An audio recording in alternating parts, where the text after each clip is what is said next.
Good morning বন্ধুরা। সকাল সকাল চা বিস্কিট আর পেঁয়াজ পকোড়া ছিল, তারপরে টোস্ট ছিল, ঝুড়ি দিয়ে মুড়ি ছিল, আর ছিল একদম গরম গরম চা। সেই দিয়ে শুরু করছি আজকের সকাল থেকে ব্লগটা। তো চলো পুরো ব্লগটা দেখতে থাকো। মেয়ের জন্য একটুখানি দুধ গরম করে নিয়েছি, ও একটুখানি খেয়েছে আর খাবে না, একদম এত রকম করলাম আর খাওয়াতে পারলাম না। এখন ও খাচ্ছে বিস্কিট। তো চলো বেশি বকবক একদমই করব না, আজকে কাজের কথায় আসবো। আর আজকের ব্লগটা পুরোটা দেখার অনুরোধ করছি। তো চলো চলো চলো, আজকের ব্লগটা তোমরা কিন্তু স্কিপ না করে দেখবে। ছোট্ট একটি ব্লগ বন্ধুরা, তোমরা কেন দেখতে চাও না বলো তো? অবশ্যই কিন্তু দেখবে। তো যাই হোক, আমার শরীর আগের তুলনায় একটু একটু ভালো থাকলেও মনটা কিন্তু ভালো নয়। তোমরা জানো যে আমার কি কি হয়েছে বাড়িতে। আমার বাড়িতে চুরি হলো, আমার ছাগলগুলোকে বিষ খাইয়ে আমার কাছ থেকে সারা জীবনের মতন সরিয়ে দেওয়া হইলো। তারপরে তো মানে বিভিন্ন রকমের ওইসব চলছেই। তো এসব কথা নিয়ে আর কোনো মন্তব্য করতে চাই না। তো সামনে পুজো আসছে, তোমরা কে কে পুজো শপিং করেছো আর কি কি কিনেছো, আর এইবারে কি ট্রেন্ডিং ড্রেস, কি ট্রেন্ডিং শাড়ি চলছে, অবশ্যই আমার কমেন্ট বক্সে কিন্তু জানাবে। তো যাই হোক, মেয়েকে এক ঝুড়ি খেলনা দিয়ে বিছানার উপর বসে দিয়েছি। আর সকাল বাজে 9:26। এখন হচ্ছে আমি ভাবনা চিন্তা করছি যে আমি কি করব এই মেয়েকে নিয়ে। কারণ মেয়েকে নিয়ে প্রচণ্ড ঝড়ঝামেলা করে আমার দিন চলছে, এদিকে দৌড়াচ্ছে ওদিকে দৌড়াচ্ছে। কারণ এখন আমার মেয়ে পুরোপুরি হাঁটতে পারে। তো যা মানে হাঁটা শিখেছে পুরোপুরি, উল্টাপাল্টা কেউ ভেবো না। তো এখন ভাবছি যে এক সপ্তাহ হলো, এক সপ্তাহের বেশি হলো, 9 দিন হয়েছে আমি মাথায় কোনো রকম তেল ইউজ করিনি। তো ভাবলাম তো চলো আজকে মাথাটাও টিকটিক টিকটিক করছে, একটুখানি মাথায় তেল দিই। তো সেই ভেবে চলে গেলাম আমার একদম আয়নার সামনে। আমার আয়নার অবস্থা প্রচণ্ড ঝাপসা হয়েছে, কারণ হচ্ছে অনেক দিন যাবৎ আমি ক্লিন করিনি আমার বাড়িঘর, আমার সুটকেস, আমার আনলা, আমার আয়না, কিচ্ছু ক্লিন করা হয়নি। ওই কবে করেছি ঠিক মনে নেই। তো যাই হোক, ভাবছি পুজোর আগে একবার করে নেব, কিন্তু আমার কলিংটা শেষ হয়ে গেছে, তার কারণে হচ্ছে না। আর তোমাদের দাদাভাইও বাড়িতে থাকছে না, সময় পাচ্ছে না। মেয়েকে কে ধরবে? কারণ এগুলো আমার নামাতে হবে, তারপরে এগুলো পরিষ্কার করতে হবে। তো সেই কারণে একা একা একা ধরছি না, মানে সাহস হয়ে উঠছে না। কারণ মেয়ে ঘুমায় আর কতটুকু, ওই সময়ের মধ্যে যদি আমি এসব বের করি, এসব যদি ধুলা মুলা ঝাড় দেওয়া শুরু করি, ও মাঝখানে উঠে গেলে আমি কাজও করতে পারবো না আর ওকেও সামলাতে পারবো না, সব কিছু এলোমেলো হয়ে থাকবে। সুটকেস পুরো ভর্তি, একটা রুমল ঢুকাবো সেই জায়গা নেই, একটা বাটি ঢুকিয়ে রাখবো সেই জায়গা নেই আমার, মানে সুটকেসে। আমার দুটো ঘরের ট্রেন রয়েছে, ট্রেন দুটো একদম ভর্তি, ট্রেনের জায়গা নেই। কিছু কিছু জিনিস আমি জায়গার অভাবে বাইরেই খোলামেলাভাবে রেখে দিয়েছি। আর এই হচ্ছে আমার বাড়ির সৌন্দর্য গাছগুলো, যেগুলো দেখো আমি এখানেই রেখে দেই। একটু করে 10 মিনিট 20 মিনিট 30 মিনিট রোদ খাওয়াই, আবার ঢুকিয়ে রাখি ওখানে। তারপরে দেখো, আমি একদিন এই গাছটা এনেছিলাম এক জায়গা থেকে, হলুদ ফুল ফুটেছে। তারপরে এই বাঁশের মধ্যে যে ঝুলিয়ে ঝুলিয়ে ফুলগুলো রেখেছি, সেগুলোর ফুল ফুটেছে, দেখে খুব ভালো লাগলো। সারা গোলাপ গাছে আবার নতুন নতুন ফুল এসেছে। এই আমি গোলাপ গাছটা কাটিং করেছি। আর এই বেড়াগুলো 2-1 মধ্যেই ঠিক হয়ে যাবে, অবশ্যই তোমরা দেখতে পাবে। আর আমি এখন কাজ করব, আমরা কবি মানে কি বলে ফুলকপি বাঁধাকপি ফেলবো। তো সেখানে প্লাস্টিক ঢাকা দিয়ে রাখা হয়েছে বীজগুলোর মধ্যে, তো সেগুলো এখন তুলবো। আর এইদিকে বেরোলেই আমার মেয়েকে ফুল লাগে, তাই আমার মেয়েকে একটা জবা ফুল ছিঁড়ে ওর হাতে দিলাম, ও এখন সেই জবা ফুলটাই নাড়বে। আর আমি করব এখন কাজ। তো কি কাজ করব সেটাই তোমাদের সঙ্গে শেয়ার করব, দেখতে থাকো। আমার তো সংসারে তোমরা জানো যাবতীয় কাজকর্মে ভরপুর, কোনটা ছেড়ে কোনটা করব সেটাই দিশে পাই না। আর আমি যেভাবে বকবক করি, ভয়েস দিই, তোমরা কি বিরক্ত হও বন্ধুরা? অবশ্যই কিন্তু কমেন্ট করে জানাবে, কারণ আমি মিউজিক ব্যবহার করি না তো ভিডিওতে। তো এই কারণে হচ্ছে আমি বকবক করেই আমার ব্লগটা শেষ করি, শুরু করি। তো মেন কথা হচ্ছে, আমি আগে মিউজিক কিনতাম, আমার ভাই কিনতো, আমার ভাই কিনে আমাকে দিত, সেই মিউজিকগুলো আমি কিন্তু ব্যবহার করতাম। তারপরে আমার কাছে অনেকজন নিয়ে নিজের ব্লগে লাগিয়েছে, নাম নিচ্ছি না। আমার এখানে হচ্ছে এক মামি লাগে, উনি তো আমার কাছে অনেক মিউজিক নিয়ে গেছেন। তারপরে অনেকজনকে দিয়েছি, অনেকজনকে অনেক মিউজিক দিয়েছি, টোটালি 3 থেকে 4 জনকে দিয়েছি মিউজিক।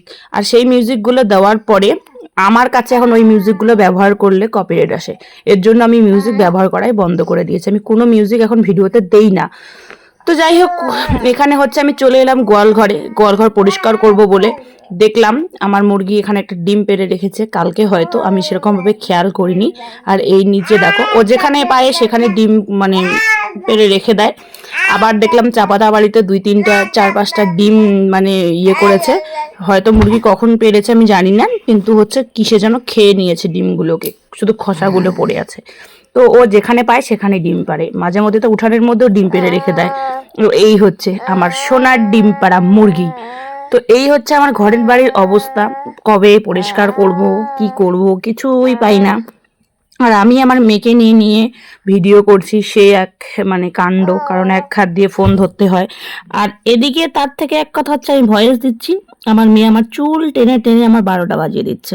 আর এই 3টার মধ্যে আমি এখানে সার তৈরি করছি। কি সার তৈরি করছি, কেন তৈরি করছি, অবশ্যই তোমরা জানতে পাবে। যদি তোমরা জানতে চাও তাহলে আমাকে কমেন্ট করবে। বাড়ির ভিতরে শেয়ার করছি কি কি গাছ রয়েছে। এখানে রয়েছে আমার অনেক বড় একটা তুলসীর গাছ, আর এখানে তো তোমরা অনেক রকমের গাছগাছালা দেখতেই পাও, যেগুলো নাম ধরে ধরে বলাটা একদমই সম্ভব নয়। আর তার থেকে হচ্ছে আমার ক্যামেরা নড়ছে, আমার মেয়ের হাতে ছিল স্ট্যান্ডটা, ও এত নাড়াচ্ছে মানে কি বলবো। তো যাই হোক,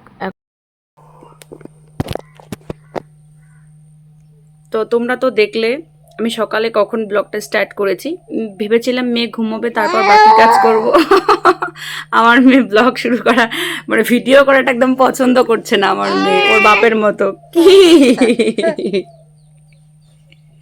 ওইদিকে তাকাও, ওইদিকে দেখো, দেখো ওইদিকে দেখো, বলো হাই টাটা।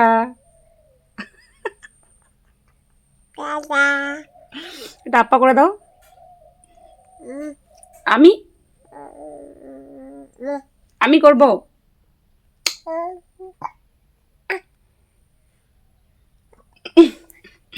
এত ভালোবাসা আমি কোথায় রাখবো বুঝি না। ও বাবা, তো চলো, আমি ভেবেছিলাম মেয়ে ঘুমোবে তারপর বাকি কাজ করবো, কিন্তু মেয়ে ঘুমোচ্ছে না। আর আমি এখন মাথায় তেল দিলাম, এখন সিঁদুর দেওয়া হয়নি, স্নান করবো তারপর সিঁদুর টিঁদুর দেবো। তো চলো এবার রান্না করতে যাব, দেখা যাক মেয়েকে নিয়ে কি কি করতে পারি। অনেক গাছ নষ্ট হয়ে গেছে, অনেক গাছ। আমার একটা দিন বাড়িতে না থাকলে অনেক কিছুই হয়, অনেক গাছপালা নষ্ট হয়ে গেছে। এই দেখো তুলে ফেলেছি, অ্যালোভেরা গাছ নষ্ট হয়েছে। তারপরে একটা গাছ আমি 120 টাকা দিয়ে কিনেছি, এই গাছটা নষ্ট হয়ে গেছে। তারপরে আবার জবা ফুলের কলম করেছি, তার মধ্যে হচ্ছে 90% ফল পেয়েছি আমি সফলতা, বাকিগুলো নষ্ট হয়ে গেছে। নিম গাছটা খুব দ্রুত তাড়াতাড়ি লাগাবো। আর চাপা ফুলের গাছে তো ফুল ধরেই গেছে, তোমরা দেখছো। তার সাথে পাথরকুচি গাছেরও কিন্তু পাতা বেরিয়ে গেছে, তোমাদের দেখাই। এই দেখো পাথরকুচি পাতা লাগিয়েছে, সেটা থেকে পাতা বেরিয়েছে। আর এই যে দেখতে পাচ্ছ ফুলগুলো নতুন করে লাগিয়েছি, নতুন একদম নতুন, তো সেগুলো ছোট ছোট চারা বেরিয়েছে। ফুল দেখি আর সময় নষ্ট করছি না, এবার যাবো রান্না করতে। 11টা বাজে, তো চলো রান্না বসাই। মেয়ে তো এখনও ঘুমোয়নি, মেয়েকে নিয়ে করব। আর আজকে আমি একটা, এই দেখো, এমন মারবো না তোকে আজকে ভাই। আর আজকে একটা ঘটনা ঘটে গেছে। আরে কি ঘটনা বলতে কি, আমি থালাটা সকালবেলায় এনে এমনভাবে কলের পাড়ে রেখেছি, একদম ছিটকে ভেঙে ওইদিকে চলে গেছে টুকরোটা। আর এই দেখো এত সুন্দর থালাটা, যেটা আমার 70 টাকা নিয়েছে, অনেক দিন হলো, ওটা কালী পূজায় কিনেছি আমি ধূপগুড়িতে। তো সেই মানে আমার বিয়ের 3-4 বছর আগের কথা। তো থালাটা ভেঙে গেছে, দেখেছো তো, সাপের মতন করে ফোনা তুলে দৌড়ে দৌড়ে আসছে আমাকে ধরার জন্য। এটার থেকে দূরে থাকাই ভালো, যারা আমার বাড়িতে আসবে এটার থেকে একটু সতর্ক থাকবে, নাহলে একেবারে ছিঁড়ে খাবে। আমার তো অনেক শরীরে দাগ আছে, ওরা আঁচড় খেয়েছি। তো ভাত রান্না করবো, রান্নাঘর ভাবলাম একটু লেপে নেবো, কিন্তু আর লেপা হলো না, লেপা গোছা করা হলো না। আর এই যে স্টিকারের অবস্থা দেখো, মাছ মাংস রান্না করতে করতে স্টিকারটা খুব জঘন্য হয়েছে। অনেক চেষ্টা করেছি কিন্তু এই তেল চিটেটা উঠাতে পারিনি, টিনটারও অবস্থা খারাপ। এবার ভাবছি এটাকে চেঞ্জ করব, এই ইয়েটাই এখান থেকে সরাবো, দেখা যাক কি করতে পারি। আর টেবিলের এই যে এই স্টিকারের একটা সাদা নিয়েছি, যেটা আমি এখানে বসিয়েছি, দেখো নোংরা হয়ে গেছে। নোংরা বলতে ছিঁড়ে ছিঁড়ে যাচ্ছে জল পেয়ে পেয়ে, এই দেখো। তো এগুলো স্টিকার নিয়ে গিয়ে অযথা টাকা নষ্ট করো না। আমার রান্নাঘরের অবস্থা বেহাল দশা, তাই তোমাদের সঙ্গে রান্নাঘরটা শেয়ারই করছি না।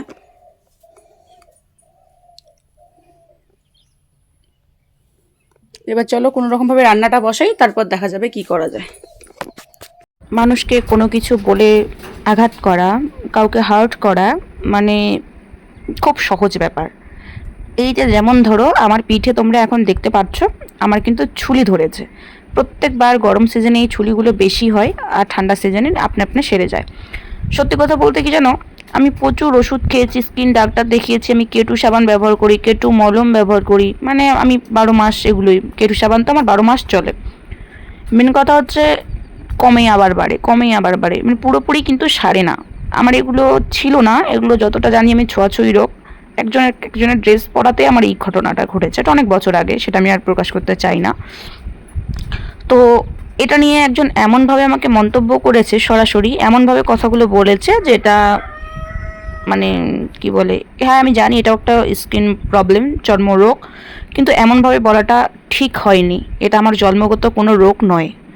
তো যাই হোক, মেয়েকে আবার ঘুম পাড়িয়ে দিলাম, ওদিকে রান্নার বসিয়ে দিয়ে এসে আবার মেয়েকে ঘুম পাড়ালাম, ঘুম পাড়িয়ে দিয়ে এখন গিয়ে দেখি যে ভাতের কী অবস্থা। তোমরা তো জানো আমাকে অনেক বিষয়ে মেনে গুছিয়ে নিয়ে চলতে হয়, আর কবে রান্নাঘরের ধারগুলো ঠিক করতে পারবো জানি না। মেয়ের জন্মদিনের দিন ঠিক করেছি, কিন্তু আবার ভেঙে ভুঙে শেষ হয়ে গেছে বৃষ্টিতে। ওই ঘরে মেয়েকে ঘুম পাড়াতে গিয়ে এই ঘরে ভাতের অবস্থা খুবই খারাপ। তো সারা দিন কোনো রকম ব্লগ শ্যুট আর করিনি, ওখান পর্যন্ত শেষ ছিল, খুব তাড়াহুড়ো করে দিনটা আজকে কেটেছে। তারপরে রাত্রেবেলা আমার মেয়ের ড্রাইপার শেষ হয়েছে, সেটা নিয়ে এলো। আজ রাতে রয়েছে বাইরের খাবার, মানে তোমাদের দাদাভাই বিরিয়ানি নিয়ে এসেছে। তো যাই হোক, আজকের মতো ব্লগটা এখানে শেষ করলাম। কেমন হয়েছে অবশ্যই কমেন্ট করে জানাবে, ভালো লাগলে লাইক কমেন্ট শেয়ার এবং সাবস্ক্রাইব করে পাশে থাকো।